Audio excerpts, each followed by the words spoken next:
네, 추미애 법무부 장관 카톡을 보내고 있죠. 저 장면이 카메라에 잡히면서 지난 한 주 굉장히 시끄러웠죠. 저희 준비된 자료 화면을 한번 보시고 본격적인 대담을 이어가겠습니다. 검찰청법 34조에 위반되는 인사라는 거죠. 제가 위반한 것이 아니고요. 검찰총장이 저의 명을 거역한 것입니다. 그 전날도 의견을 내라고 한 바가 있고요. 인사위원회 이후에도 얼마든지 의견 개진이 가능하다고 모든 일정을 취소한 채로 무려 6시간을 기다렸습니다. 검찰총장이 제3의 장소에서 명단을 가지고 나오라고 요청했다고 하는데 그런 일이 어떻게 있을 수가 있습니까? 윤석열 검찰이 뭘 잘못했습니까? 이제까지 검찰 정말 잘해왔습니다. 주눅들지 마시기 바랍니다. 여러분 등 뒤에는 우리 자유한국당이 있고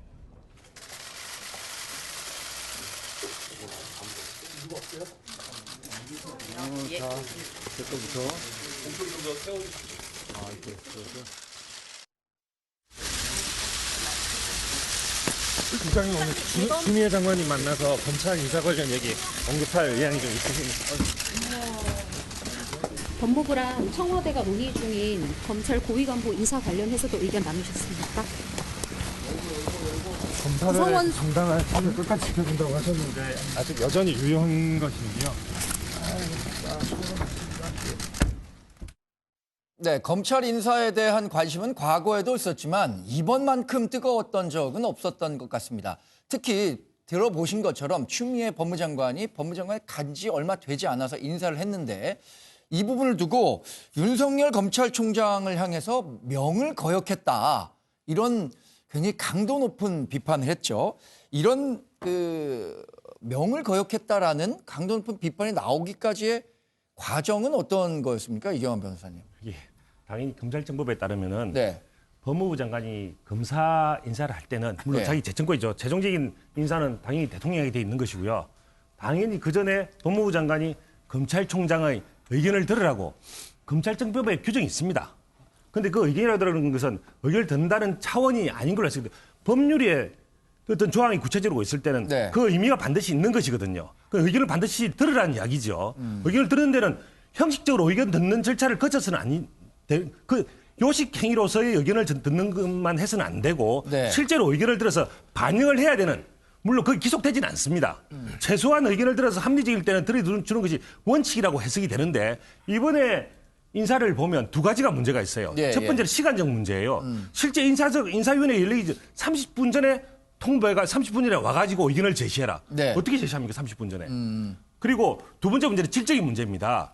과거의 예를 보면 사전에 그린북이라고 해서 무슨 인사를 미리 검찰총장에 보내주고 네. 검찰총장이 그것을 충분히 본 다음에 의견을 제시할 수가 있었는데 지금 그런 관행을 추미애 장관은 6시간 기다렸다는 얘기 아닙니까? 6시간 기다렸지만 과거에 미리 인사를 보내지는 않았다는 이야기죠. 물론 인사위원회 이후에 6시간 기다렸다는 이야기지만 이미 30분 전에 불렀다는 행위 자체가 자기를 요식 절차를 했다는 것인데 그 이후에 계속 오라고 했을 때는 미리 또 질적인 차원에 조금 전에 말씀드렸지만 미리 네. 인사를 보내라. 그럼 자기 의견을 낼 것이다.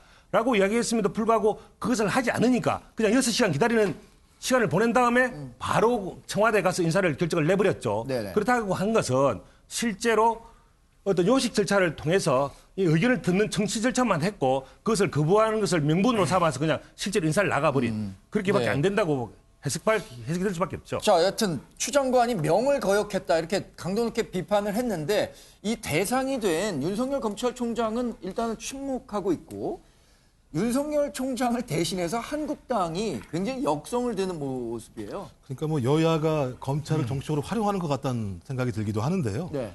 저는 이제 기본적으로 청와대와 여당의 분노는 좀 이해를 하겠어요. 뭐냐면 이제 청와대 여당은 그런 생각을 하고 있는 거죠. 조국 전 장관 사태를 기화로 해서 소위 검찰이 가지고 있는 기소 수사권을 가지고 대통령 인사권을 막으려고 했다. 네. 두 번째는 뭐냐면 소위 검찰 개혁을 하려고 하는 것을 수사권으로 방해하려고 했다. 예. 이 두 가지를 가지고 검찰이 의도가 있는 게 아니냐 생각을 하는 것 같은데 저는 여건도 이해가 안 되는 거예요. 왜냐하면 그래서 인사를 강행하지 않은 건 아니잖아요. 인사를 다 한 거 아니겠습니까? 예. 그다음에 검찰 개혁, 공수처법 다 통과됐지요. 네. 검경 수사권 제가 볼 때는 오늘 뭐 내일 모레 통과가 되겠죠. 저는 이렇다고 얘기한다면 소위 여당이 추구했던 검찰 개혁의 방향이나 대통령 인사권이 다 이미 다 진행이 된 거죠. 그렇다면 이제는 뭘 남겨둬야 되느냐? 소위 검찰이 기소한 내용에 대해서 사법부의 판단을 좀 기다리면 되는 건데 그걸 기다리질 못하고 그것들을 중간 인사를 통해서 예를 들면 소위 검찰이 항명을 했다는 방식으로 프레임을 짠 거죠. 네. 근데 전 고민스러운 게 뭐냐면 그런 말씀 6시간이 들었다는 말씀하세요. 근데 11시에 소위 위원회를 연 다음에 네. 10시 반에 오라고 그런 다음에 뭐라고 얘기했냐면 인사의 범위가 한정적으로 32명이다. 충분히 총장이 위원회 시간이 있다. 이게 말이 되겠습니까? 예. 32명이라고 하는 거 고위직이에요. 고위직에 대한 인사에 대해서 30분 정도의 시간만 주고 이걸 얘기하라는 좀 말이 안 되는 것 같고요. 전 이런 정도의 부분이라면 적어도 하루 이틀 전에 이 안을 줘서 저희 본인들 스스로 얘기한 게 그거 아니겠습니까? 가장 형평성 있고 균형 있는 인사라고 얘기했다면 그걸 뭐 하루 이틀 전에 줬을 때 검찰이 반발하는 게 오히려 항명이 되는 거겠죠. 저는 그런 측면에서 저희 여당과 청와대의 분노는 충분히 이해하겠으나 네. 지금 진행된 검찰에 대한 인사에 대한 프로세스는 상당히 국민이 봤을 때 많은 의혹들이 갈 수밖에 없다고 생각을 합니다. 네. 말씀하신 것처럼 검찰이 뭐 일정 정도 좀 반발할 수 있는 내용들도 포함이 됐을 거라고 생각이 드는데 그렇지만 일단 검찰은 내부적인 분위기는 조금 뭐 불만 좀 있겠지만 외부적으로 표출하지 않는 것은 아무래도 지금 여당이 얘기하는 것처럼 법무부가 검찰청의 상부 조직이고 이런 것이 더 큰 갈등으로 번지는 것도 검찰로서는 부담스럽기 때문 아닐까요? 맞습니다. 옳은 지적이시고요. 또 하나의 포인트는 뭐냐면 예. 지금 검찰을 개혁하라라고 하는 것이 국민적 요구 아닙니까? 네. 자칫 잘못하면 검찰의 반발은 개혁하라는 국민의 뜻을 어긋나는 그런 행동을 하는 것이 아니냐라는 지적을 받을 수가 있어요. 네. 근데 제가 이 정권에 한마디 하고 싶은 거는 뭐냐면 국민들은 검찰을 개혁하라고 그랬지 검찰을 장악하라고 하지 않았습니다. 네. 문재인 정권 지금 이 같은 모습은요. 국민의 뜻을 정면으로 거역한 것이다. 저는 그렇게 평가를 하고요. 결국에 윤석열 총장의 수족을 자른 것은 네. 권력 집단, 자신들을 향하고 있는 부정부패, 범죄 혐의 이런 것들을 수사하지 말라. 그런 것들 하지 말고 윤석열 너 불편하니까 너 그만뒀으면 좋겠다. 이런 뜻이 담긴 것이 아닌가라는 생각이 듭니다. 네. 정말 황당하고 우려스러운 것은 검찰의 중요한 빅4, 그러한 중요한 자리를 네. 모두 호남 출신 인사로 채웠는데도 추미애 법무부 장관은 가장 균형 있는 인사였다라고 생각하는 이렇게 말씀하는 거예요. 네. 그것은 정말 비상식적이고 합리적인 판단이 아니라고 생각이 들고요. 상당히 우려스럽습니다. 이 검찰총장, 법무부 장관 모두 예. 다 대통령이 임명하지 않았습니까? 국가기관들끼리 싸우는 이 모습 국민들로서는 도저히 납득이 가지 않을 거라 생각이 듭니다. 네. 일단 검찰이 대외적인 메시지를 내지는 않고 있지만 기존의 검찰 출신들이라든가 지금 야권 정치인들은 법무부 장관과 또 여당, 더 나아가서는 청와대로까지 비판을 굉장히 강도 높게 하고 있는 경우고 특히 김준규 전 검찰총장이죠. 민주화 세력이 민주주의를 망가뜨린다 이런 얘기까지 했거든요. 이런 부분들은 어떻게 보셨어요, 김상일 평론가께서? 글쎄 뭐 검찰 내부도 여러 의견이 있죠. 네. 그래서 그런 의견을 대변하는 분들도 있고 그렇지 않은 뭐 의견을 가지고 계신 분들도 있어요. 근데 이제 의견 표출이 지금은 많이 나오는 건 아닙니다. 네. 많이 나오는 건 아닌데 이제 언제서부터 이제 많이 나올 것 같다라고 저는 개인적으로 생각하냐면 예. 후속 인사 죄송합니다. 그 중간 간부급의 인사가 네. 예를 들어서 그 검사들이 볼 때 좀 비상식적이다 이렇게 느껴지면 네. 그때는 아마 그 반발이든 아니면 뭐 찬성 의견이든 자신의 개인 의견을 많이 개진할 것 같은 생각이 들어요. 근데 그 모든 것들이 기준이 다 어디 있어야 되냐면 예. 결국에는 국민에게 있어야 됩니다. 국민에게. 국민이 원하는 게 무엇이냐. 국민이 원하는 건 딱 두 가지예요. 지금 보면. 하나는 검찰이 그동안에 자기 식구를 감싸면서 전관예우를 하면서 자기 조직을 보호해왔던 그 관행을 없애라. 네. 라는 게 하나가 있는 것이고요. 예. 두 번째는 그동안에 그 권력의 시녀처럼 불면서 그 누구에게는 정의를 앞세우고 누구에게는 정의롭지 못한 네. 그것이 뭐냐면 수사와 재판이 공정하지 못했다 그동안 이런 거거든요. 그러니까 이 두 개를 다 국민은 하기를 원한단 말이에요. 네. 근데 이 두 개의 대상이 되는 사람들이 서로 싸워요. 근데 싸우면서 어떻게 하냐면 서로가 해야 되는 일을 흙탕물을 이렇게 하면서 그거를 시야를 굉장히 가리는 그런 식으로 싸우는 거예요. 네. 그러면 지금 양쪽은 전부 다 국민들이 볼 때는 모두 다 정의롭지 못하다. 이렇게 네. 보일 수밖에 없습니다. 지금. 그래서 검찰은 이렇게 투쟁이라고 표현하면 맞는지 모르겠지만 투쟁 내지는 반발을 하더라도 준법 정신을 가지고 반발을 해야 되고요. 네. 그다음에 정권은 공정한 수사와 재판은 보장해주는 선에서 무슨 인사를 하든 어떤 행위를 하든 이것을 해야 된다. 네. 그렇지 않을 때 국민적 저항에 부닥칠 것이다. 네. 어느 조직이든지 이렇게 생각합니다. 그 추미애 장관이 명을 거역했기 때문에 이 명을 거역한 것에 대해서 징계를 할 수 있는 법령을 찾아봐라. 이런 예. 그 문구가 잡혔기 때문에 이게 더 화제가 된 거예요. 그래서 실제로 그러면 징계 법령을 찾아보라고 했으니 실무진에서는 당연히 관련 근거를 찾을 테고요. 예. 이후에 윤석열 검찰총장에 대한 징계 논의까지도 진행될 수 있을 거라고 보세요? 저는 추미애 장관이 어떻게 해서든 간에 저는 사실 추미애 장관이 처음에 검찰총장이 안 왔을 때 예. 바로 이렇게 인사를 강행하지 않을 거라고 봤었습니다. 네. 근데 인사 강행까지 가는 걸로 봐서 저는 징계뿐만 아니라 결국은 윤석열 총장을 찍어내지 않을까라는 네. 의구심이 생깁니다. 예. 원래 검사나 검찰총장은 검사는 기본적으로 법에 의하지 않고 탄핵의 절차에 의하지 않냐고는 파면되지 않습니다. 네네. 계속 검사 지위를 유지할 수가 있는 거죠. 그런데 검찰총장은 게다가 임기가 2년이 보장이 돼 있어요. 법률상. 네. 그렇기 때문에 비록 징계는 가능합니다. 인사위원회를 통해서든 징계위원회를 통해서 징계는 가능한데 그렇다 하더라도 그 상한선이 정해져 있고 네. 그 징계 내용에 따라서 완전히 검사 옷을 벗길 수는 없기 때문에 어쨌든 검찰총장은 유지할 수가 밖에 없는 상황인데 해임까지는 가능할 수 있습니다. 네. 그렇지만 해임 사유에 대해서는 다툴 수가 있기 때문에 해임이 사유가 되느냐 이 부분에 대해서는 많은 법조인들이 지금 반대하고 있습니다. 네. 따라서 쉽지 않을 거라고 보여지고요. 근데 어쨌든 추미애 장관이나 문재인 대통령이 하는 이제까지 형태를 보면 어쨌든 간에 계속 밀어붙일 것이다.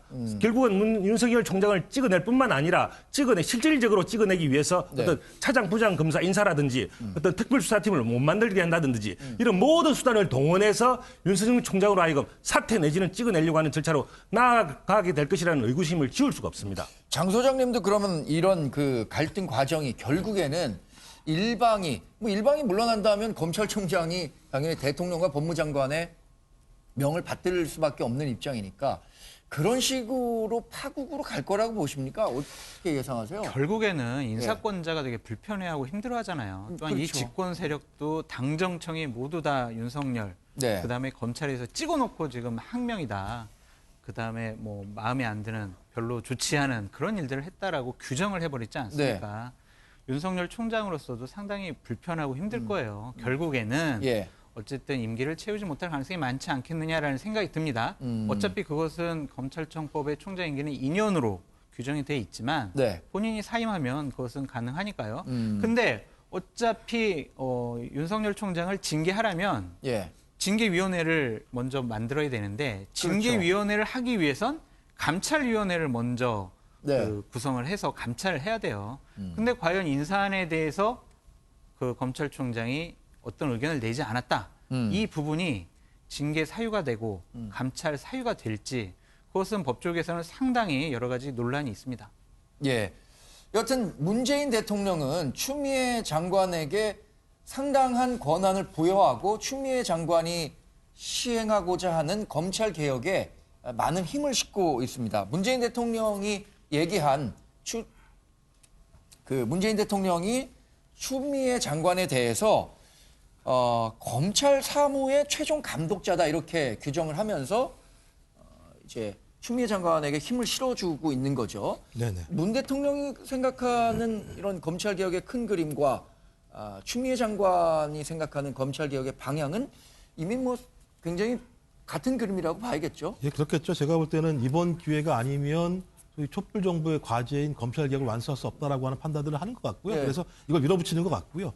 또한 이런 밀어붙이는 과정에서 아까 말씀하셨지만 제가 볼 때는 뭐 윤석열 검찰총장을 자르는 수준까지 갈까 저는 그렇지 않을 거라 생각이 들어요. 압박령이라고 보는 거고요. 예. 아마 4월 총선이라는 이 기점을 중심으로 해서 좀 정상화될 거라고 보는 상황이고요. 그래서 청와대가 상당히 좀 선을 긋고 있는 측면이 분명히 있기 때문에 그렇습니다. 그래서 좀 제가 볼 때 문재인 정부가 상당히 좀 지금 상황에서는 검찰 개혁에 대해서 좀 압박을 받는다는 느낌이 되게 많아요. 그러니까 네. 이 시점을 놓치지 않으면 안 된다는 생각을 많이 갖고 있는 것 같은데요. 저는 이건 좀 상당히 좀 건강한 생각은 아니라는 생각이 들어요. 왜냐하면 국민이 봤을 때 생각해봤을 때 제가 볼 때 국민이 봤을 때 상당히 그 인사권을 남용하는 거 아니냐 이런 얘기를 들을 수밖에 없는 측면이 분명히 있는 거고요. 그다음에 왜 그 추미애 장관이 그 옛날 2013년 대정부 질문에서 똑같이 질문한 건데요. 수사와 기소를 주장했던 수사책임자 다시 윤석열 팀장을 얘기합니다. 네. 또 내치셨지 않습니까? 이런 상황에서 국민이 납득할 수 있는 수사 결과가 나오겠습니까? 라고 동일하게 지금 물어본다면 저는 동일하게 이 수사 결과에 대해서 많은 분들이 의심갈 수밖에 없다는 측면이 분명히 하나 있고요. 또 하나는 뭐냐면 이 협의 부분에 대한 얘기입니다. 그러니까 협의가 왜 나왔느냐 그 기원인데요. 제가 2003년인가 4년에 강민수 장관이 있을 때 이 협의라는 것이 법안에 들어가는데 내용이 그런 거예요. 송광수 그 당시 검찰총장이 소위 국세청이나 이런 경찰청장이나 국세청장은 인사추천권이 있는데 우린 거기도 미치지 못하는 협의권만을 가지고 있다. 그러니까 이거 꼭 넣어줘야 된다라고 얘기를 했고 최병국 당시 국회의원이 뭐라 그러냐면 정권이 바뀔 때마다 국무에 맞는 사람이 들어가게 되니까 인사가 상당히 문제가 있다. 그러니 이 협의라는 조항을 줘서 그런 것이 없도록 하자라고 얘기했고 강민수 장관이 이해하고 했던 내용들이에요. 그러니까 이 협의라고 하는 측면들은 뭐냐면 적어도 인사추천권을 줄 수 없지만 거기에 준할 만큼의 협의권을 준 거예요. 전 그렇다면 이런 기원들을 따져서 적어도 검찰과 법무부가 같이 검찰 개혁을 추진했을 때 의미가 있는 거지. 네. 그렇지 않고 지금 같은 방향으로 검찰을 누르는 방식으로 봤을 때 정권이 바뀌거나 상황이 변했을 때 검찰이 동일한 방식으로 다 튀어나오지 않겠습니까? 저는 이런 식의 검찰 개혁이라고 하는 것이 추후까지 계속 갈 수 있을지에 대한 부분에 대해서 이 정부는 좀 다시 한번 성찰해야 된다는 생각이 들어요. 진영 논리가 아니라 상당히 제가 생각해 훨씬 더 비판적이시네요. 제가 생각했던 것보다. 아니 이거 뭐 비판하고 비판을 할 수밖에 없는 거죠. 뭐. 자, 우리 김상일 그 윤석열 총장의 거취와 관련한 해서는요. 가장 저는 분수령이 되는 게 중간 간부의 인사, 후속 인사. 이제 후속 인사 있을 거죠. 예. 왜냐하면 후속 인사를 지금 현재와 같은 방식으로 만약 하게 되면 사실상 윤석열 총장이 자기 자리에 있을 이유가 없는 거예요. 그래서 손발이 잘린 정도가 아니라 수사를 지휘하기조차 어려운 상황이 지금 되는 근데 그런 겁니다. 후속 인사가 있을 거라고 보십니까? 그러면? 그래서 저는 좀 그렇게까지는 안 되기를 바랍니다. 그거를 뭐 예단하기보다는 좀 바람을 좀 말씀을 좀 드리고 싶은 거고요. 네. 그리고 그 좀 전에 이제 이게 뭐 그 감찰위원회, 징계위원회를 통해서 이게 해임이 될 것이냐, 저는 거기까지는 가기 어렵다고 봐요. 두 가지 측면인데요. 하나는 이제 항명이라는 겁니다. 항명, 이게 항명으로 볼 수 있느냐? 항명이라는 거는 자기의 의무를 따르지 않았을 텐데 사실은 의견을 게시하는 건 권한이지 의무라고 보기 좀 어려워요. 네. 그래서 자기의 권한을 좀 하지 않았다고 해서 그걸 항명 수준이라고 해가지고 그것을 그 징계할 수 있을 것이냐?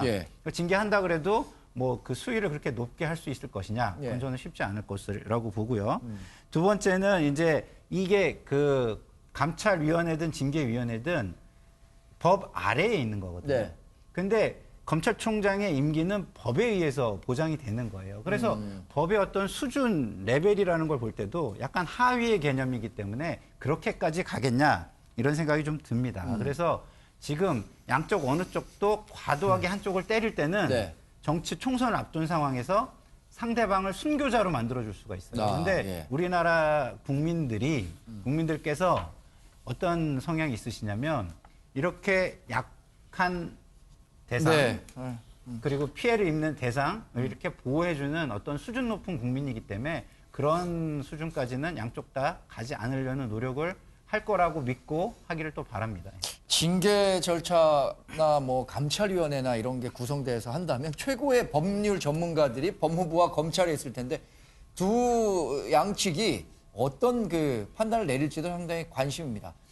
총선 시계가 상당히 빨라졌죠. 흔히 선거의 승패는 90% 이상이 이 구도에 달렸다고 하는데 근데 이번 총선의 구도가 아직까지 정해진 게 없습니다.